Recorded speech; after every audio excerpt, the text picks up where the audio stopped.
Jenna, what are they saying? I don't know. I only took French. Yeah, but what are they saying? If I cross my eyes, will they stay that way? To this day, that freaks me out. I never do it. I'm like, I don't want that to happen. Like, I know that's so not true, but... Welcome to this episode of the Cool Dad Shirt Podcast.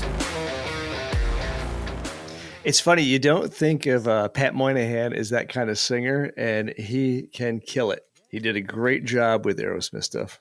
And not just Aerosmith, man. He covers a lot of stuff great. Train is one of the best. Yeah, they're good. I saw them once by accident a long time ago, and it turned out to be really good. Did you accidentally walk into an amphitheater? No, they used to have a balloon festival at an airport right by my house, a small little local airport. And one year we were there just kind of walking around, and we didn't even realize that Train was performing there. And there they were performing at the local balloon festival. And they killed it, I'm sure. Yeah, they sounded great. Our kids were little. Jenna must have been 3 or 4 years old, maybe. Oh, wow. Okay, so that goes back. She might have been older. Jenna might have been like 4, but it was definitely pre-second order. Which brings me to my first mention today. It's National Daughters Day. It's kind of late in the day for me to be finding this out, Mike. Rich, I thought you had your pulse on the internet. Oh, I'm largely unplugged. I hate to admit. I have some creative texts I'm going to have to send out this evening. Should we pause so you could take a moment to reach out to your daughters? No, I'll jot down some ideas as soon as we're done. I wish we had a phone system where we could pipe it into our recording right now. I would dial them up and get them on the phone for your full apology. Totally impromptu. Don't sound stupid. Go. You're on the air. We'll wrap early so you can reach out to both of them before they settle in for the evening. Oh, boy. All right, so I'm going to give you a heads up on the next one. Since you missed National Daughters Day, which I will come back to in a minute, Sunday is National Coffee Day. Oh. That one's probably on your calendar. Well, that makes me sound like a cretin if I put espresso over kiddos. Do you get notifications that pop up and tell you these things? No, I happened to open social media for a brief moment today, and I saw everybody posting pictures of their daughters. All right, well, I got to sketch some things on my upcoming week. Here's an awkward segue into alien abduction. Wow.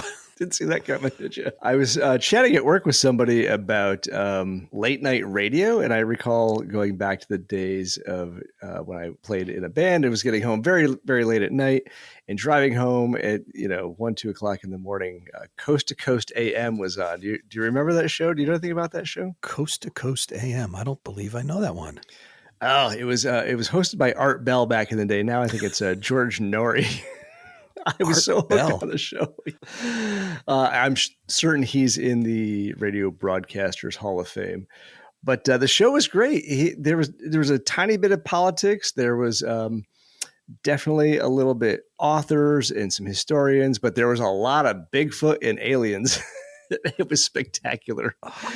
They had guests on with books coming on, and they took questions from the audience in the middle of the night. It was great. But they talked a lot about UFOs, and that triggered my memory about a guy we used to work with back in, by we, I mean the people I worked with in New Hampshire. My friend Brian, who was the drummer in our band, he was a field service engineer. So he traveled a lot, and there was an engineer that joined him on a lot of these things. So they spent a lot of time together in the car. And when you spend a lot of time together alone in a car, you start talking about lots of things. And I remember Brian telling us the story about his coworker who said, hey, you ever realize sometimes when you're driving the car and you blank out for a while and you don't remember like the last 10 minutes of driving?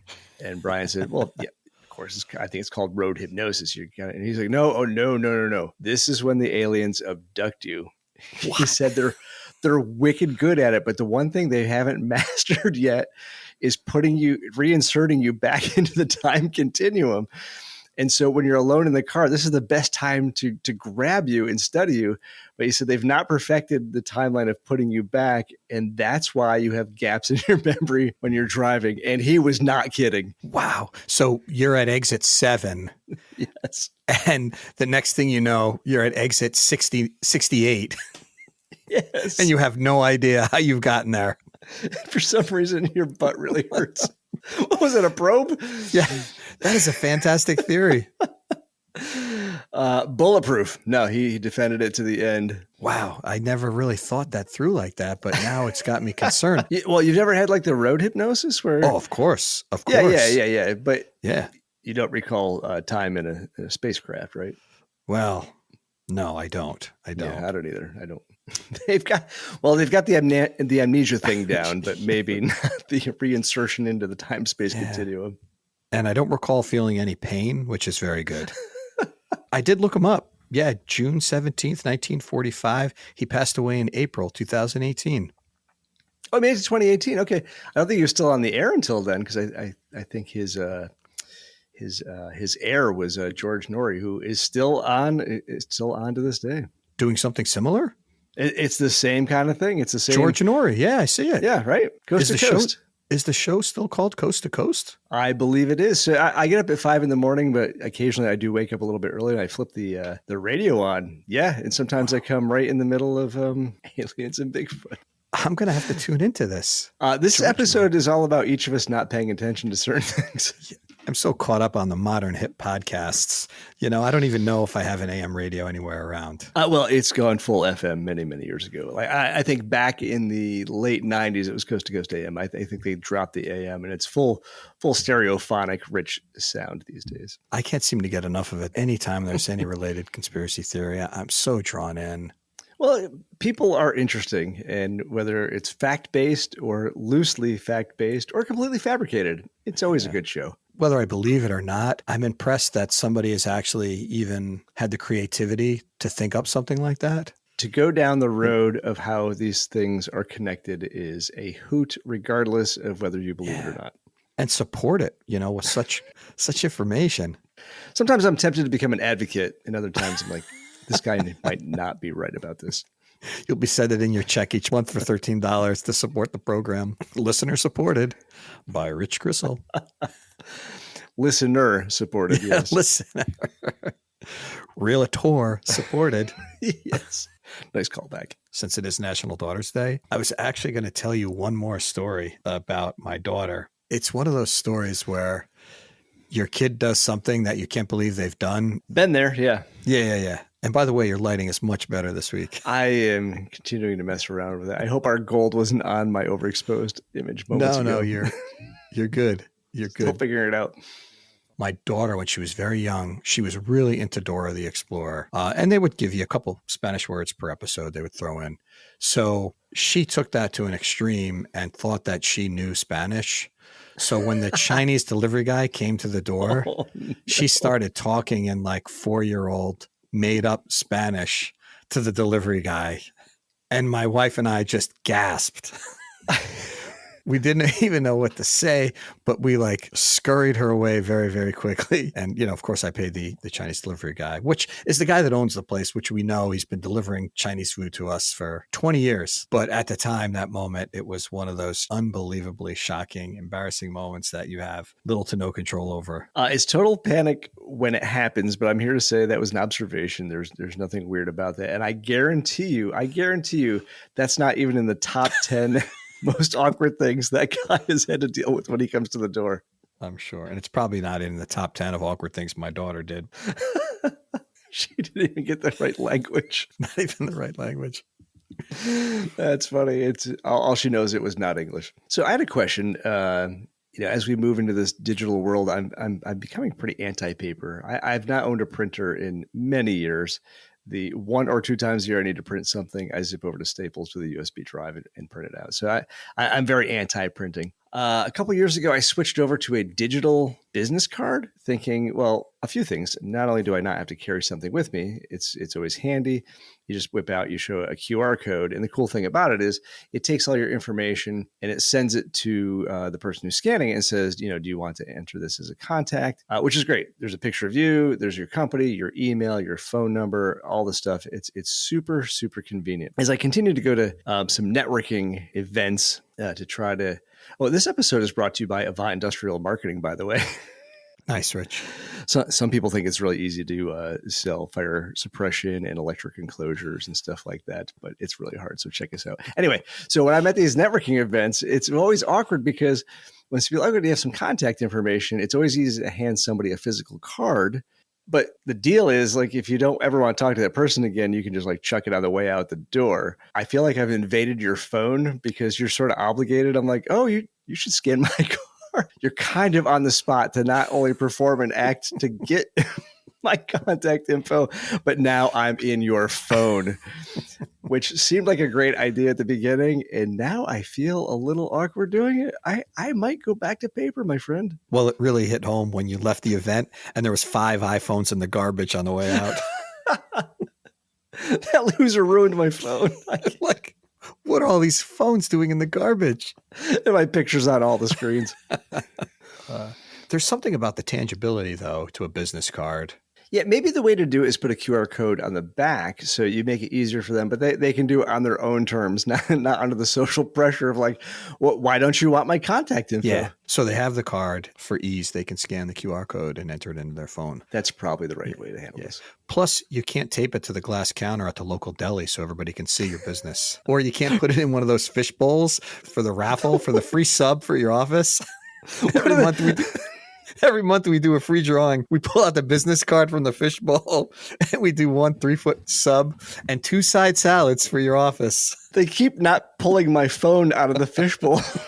I never win that stupid. Rich is back to the AT&T store for the 6th time this month. It's too obvious. The big iPhone in the fishbowl. For crying out loud, pick the phone once, would you? They always turn their head too. To make it seem like it's really random what they're picking. They turn their head, they spin their hand around the bowl a couple of times, mix it up. There's 97 paper cards and an iPhone in there. We'll have to do some more research on this one. Well, listeners, once again, you can chime in. There's a link at the top of every podcast episode. You can shoot us a text message and let us know your thoughts. And let us know if you would actually scan my phone and take whatever virus I'm putting into your... Jeez. Let us know. What are your thoughts on quinoa? Quinoa? Not quite sure I have any thoughts on quinoa. It's a great foundation for these modern grain bowls and salads. Is that on your menu lately? Not at home, but it's very popular as a base when you're trying to sort of eat healthy. So it's not really much of anything. It's mostly just a moderate filler. Is it like a couscous or what is it? Yes, like? It's very the size and consistency is very much like a couscous. Yes, I think it is a different grain and it comes in different colors, but it's the same basic idea. I guess more favorable dietary benefits than couscous or rice. Or yeah, similar? I think it's got It's not like a gluten. It's not like a high glycemic thing. It's sort of just a sort of healthy, neutral grain. You've been incorporating it more in your diet? I think a little bit lately, yeah. All right. Do you eat it with something, or do you just kind of have a little? Do you cook it or prepare it like a couscous? There's not a ton of flavor in it, so it's usually part of something bigger. It's sort of in the mix, so you can cook it and season it and stuff like that. It's like a different kind of so rice often has a very high sugar glycemic load to it, and quinoa does the same function but not quite so sugary. All right. It sounds like it'd be fantastic paired with a delicious green tea. Yes, you're describing See where I'm going with this? Terrible day for me. I'm trying. 3:00 in the afternoon, little green tea with a side of quinoa, delicious. See, when you say it out loud, I don't like me anymore. No. I would not hang out with me after that. No. I mean, come on. You got Friday night bikes, Monday jam, Tuesday band rehearsal, Rich. Wednesday night podcasting. You are a modern macho guy. This is very daughter heavy today. Actually, before I even knew it was National Daughters Day, I had a lot of topics about my kids. My daughters constantly leave the bathroom light on. As we've discussed 2, 3, 4, 5 episodes, this is a reoccurring theme here. Alongside of the balled up dish towel on the counter, the dishes in the sink, the shoes all over the floor by the door. These are just typical kid habits. But the light in the bathroom really drives me crazy. I've asked many times to shut it off. I've tried to figure out what we can do to remedy this. And I've decided that the next time it happens, we have a vanity in there that has 3 lights. And I think I'm going to remove all the lights.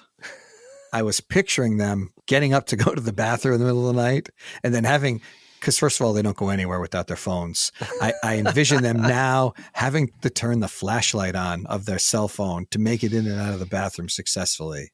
Is that extreme? Are you taking a hint here? What's going on?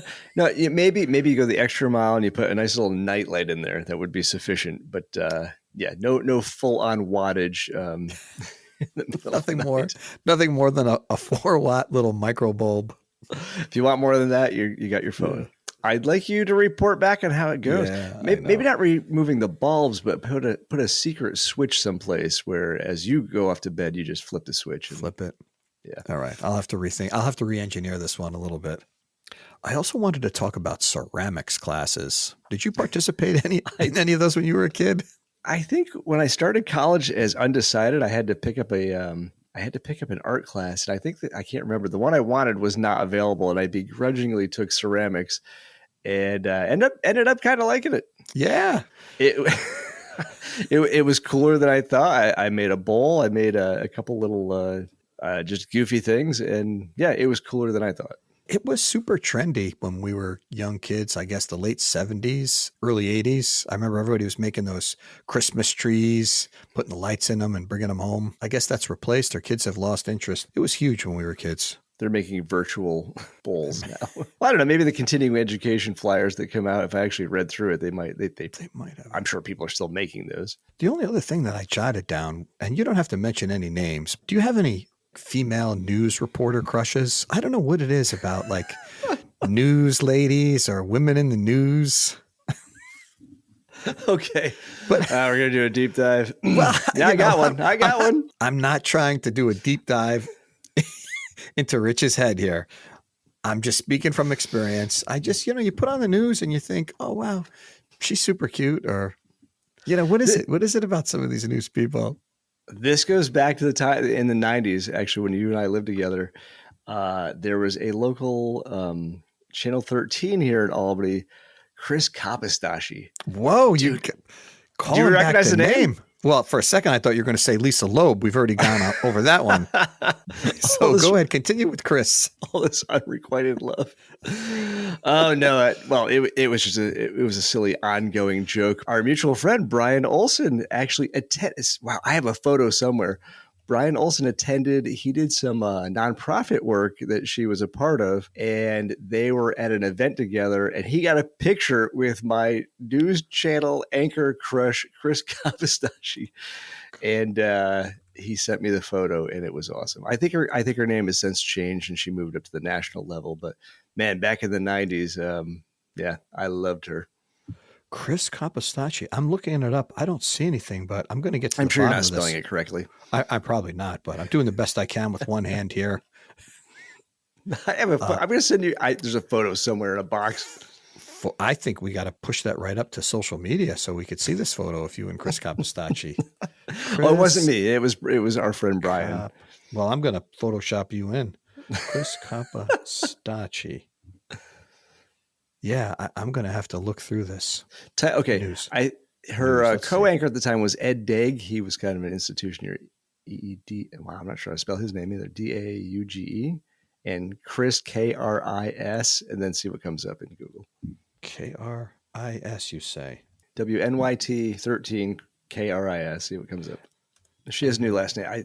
I stopped stalking her some years ago. I think she went up to the national level. 1991 debut of News Channel 13. I got a YouTube video, but... All right, let me search. Oh, she's got a new last name. Yeah. Jansing. Yes, that's her. That's her. Yes, there she is. This is a picture from 2018. Still married to the same individual. Good for her. Good for her. I don't know how Lisa Loeb would feel about this, but, this is great. This is great. This feels like a reality show in the making. All right. How about you? What do you got? I don't have any individuals. I just know. I'm not mentioning any names here. A lot of very attractive women involved in the news. Yeah, I think it's marketing. I was going to say that. I think it does have to do with marketing. Chris Kapistashi. What is it? Chris Kapistashi, and now she's Jansing. Yeah, I couldn't have got her name, but Chris you mentioned Jansing. It. We'll have our publicist reach out. Yeah, and see if we can get her on the show. See if she remembers all the letters I sent to her in 1994. I'm excited. I learned a lot on this show today. Chris, one of your 90s news crushes. We picked up Art Bell from Coast to Coast. I can't wait to get onto that. Oh, and here was the other thing I wanted to mention. Do you have any interests that people make fun of or that you're embarrassed about? I have one. That's why I asked. Why don't you lead while I think? Yeah. I love magic, and I catch a lot of flack for that. And I think I'm made fun of more so because I was so into it. I used to spend a lot of time learning it. Well, it is an art form. It's a skill. It's not like you believe in magic. You are fascinated with the process of sleight of hand and how all that works. And I will tell you, I started following a guy on Instagram because it kept saying, Mike is following this. Okay, that guy who he just takes challenges. The card trick. I can't remember his name. Jason Ladani, but he goes by Jay Ladani. I'm obsessed with him. It's amazing. And he is so obnoxious and cocky, and I love every second of his attitude. He's hyping himself up and insulting you and doing tricks that you cannot understand that are even possible. Every day, it's one trick more amazing than the next. Yep. There's another guy that I really love, and I've gone to see him in person. Oh, yeah, Steve Cohen. He's kind of referred to as the Millionaire's Magician. I saw him. He puts on a show at the Waldorf Astoria, and I think the venue's changed now. It was very, very reminiscent of like the 20s. He would come in with like the tux with tails, and we're all upstairs in the suite in the Waldorf. Everybody is very dressed up, and there's a handful of chairs put out, and he just stands in front of this little tiny table with people all around him, and he performs for about 90 minutes. That's an hour and a half. This is not you at Thanksgiving dinner showing one or two tricks. He's putting on a full 90-minute show. One after the next, and he has random people coming up to participate. Truly amazed by it. Well, thank you for another great show, Rich. Right back at you. Yeah, thank you for letting us into your psyche. Thanks for reminding me. I need to speak to both of my daughters this evening. Yeah, we better wrap now so you can reach out to them. I'll tell you one more thing before we get off the phone here or the video. I usually come home and change, and I put on some comfy clothes, but I had to run back upstairs real quick and change my shirt because I forgot we were doing the video thing here. So I had to put on something that I thought might be a little more camera friendly. So it's funny. I had the same thing, and I'm not sure we got this down yet. After wearing a black shirt all the time and having camera problems, I go with this light shirt. Now I regret it. It looks like I'm on vacation. No, Rich. The pool's open till 6 o'clock. Don't worry. Where do I get the towels? Over there? You have to show your room key. You get one towel a day, Rich. You can't bring the drinks out, sir. Dinner will be on the main deck at 7:30. Oh, I'm wearing a leather jacket next week. I had a dark blue shirt on, but it was a little wrinkly, and I just thought it wasn't like a cool blue. It was kind of like a nerdy dad blue. So I went upstairs, I changed it, and I threw this on. We'll get it. Great show, Rich. Call your daughters. Call your daughters. Call your daughters. Later. See ya. The Cool Dad Shirt Podcast. Even great grandmothers love the show.